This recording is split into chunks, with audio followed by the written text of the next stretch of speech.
எங்களுக்கு கல்யாணம் முடிஞ்சு 11 வருஷம் முடிஞ்சிருச்சு. என் வீட்டுக்காரர் UAE வந்து 8 வருஷம் முடிஞ்சிருச்சு. அதுல என் வீட்டுக்காரர் 7 வருஷமா பிரிஞ்சிருந்து 8வது வருஷமா பிள்ளைங்க வீட்டுக்காரர் கூட சந்தோஷமா இருக்கலாம்னு UAE வந்தா, இங்க நம்ம பொழப்புல மண்ணள்ளி குண்டலி போட்டுட்டு இருக்காங்க. இந்த பிரச்சனைனால நம்மளும் இங்க நிம்மதியா இல்லாம ஊர்ல இருக்கிற அம்மா அப்பாவும் நிம்மதி இல்லாம இருக்காங்க.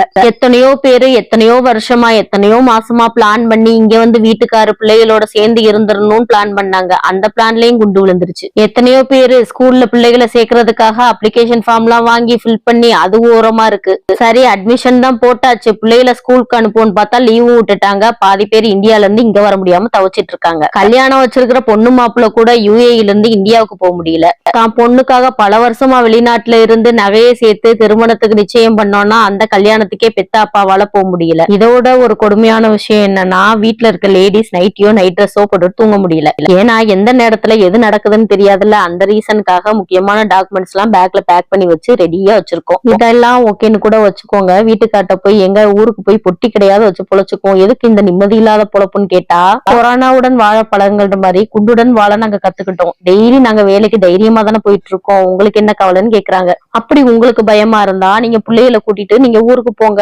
நாங்க வேலையெல்லாம் முடிச்சுட்டு தான் வருவோன்றாங்க. என்ன ஒரு தைரியம். சரி நம்மளாவது ஊருக்கு போவோம், டிக்கெட் ரேட்டை சர்ச் பண்ணா டிக்கெட் ரேட் நெஞ்சு அடைக்கிற மாதிரி இருக்கு. இது மட்டும் இல்லாம UAE வேலை தேடி வர்றதுக்காக விசா போட்டவங்களும் ஸ்டக் ஆகி நிக்கிறாங்க. மத்திய கிழக்கு நாடுகள்ல போர் நடக்கிறதுனால நம்ம ஊர்ல சிலிண்டரும் கிடைக்கலையா. இப்படி ஒருத்தவங்களுக்கு ஒருத்தவங்க அடிச்சுக்கிட்டு என்ன ஆக போறோம், ஒண்ணும் கிடையாது, ஒன்னும் சாதிக்க போறதும் கிடையாது. பாதிக்கப்படுறதோ என்னமோ பாமர மக்கள் மட்டும்தான். இவனை சொல்லி நிறுத்துங்களேண்டா, அந்த மாதிரிதான் இருக்கு எங்களுக்கு. எப்படா இது நிக்கும், எப்ப சாதாரண நிலைமைக்கு மாறும்னு வெயிட் பண்ணிட்டு இருக்கோம். எல்லாருமே எங்களுக்காக ப்ரே பண்ணிக்கோங்க. யார் யாரெல்லாம் எதை நினைச்சு ஃபீல் பண்றீங்கன்னு கமெண்ட்ல சொல்லுங்க. முன்னாடிலாம் ஏதாவது பிளாஸ்ட் ஆகுற சவுண்ட் கேட்டா அவ்வளவு பயமா இருக்கும். ஆனா இப்ப குண்டு தானடா போடுறீங்க, போட்டுக்கோங்கடா, இருந்தா பூமிக்கு இல்லைன்னா சாமி கிட்டுற மாதிரி ஆயிடுச்சு.